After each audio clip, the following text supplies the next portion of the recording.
Hey everyone, welcome back to Route 66 Restoration. I'm working on the 57 again today. Working to get these patch panels I got fit in place. I got to take care of this hatchet cut hole for the force shifter that was in it at some point. I got a piece here, repurposed door. I think it's going to go over there. Just cutting the panels to fit and getting some butt welding started. I got some of them welded to the inner rocker panel, and then the inner rocker panel is actually stitched in place on the top.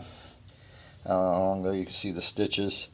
And then one of the things that I noticed with this is that the inner rocker panel, the outer rocker seemed to be on a taper.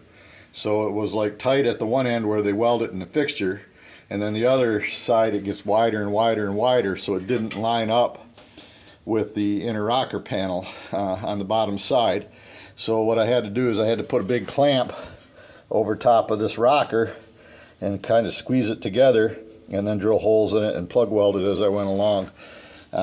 These kind of fitment issues with patch panels are no mystery to anybody, I think, unless you've never done it before. So it was a mystery to me when I bought this stuff. It really doesn't fit all that well because they are just the cheap flat panels.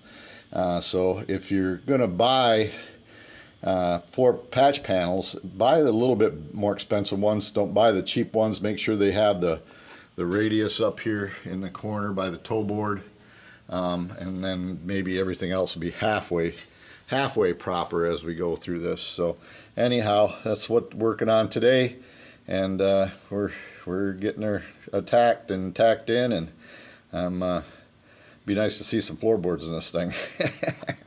Talk to you later.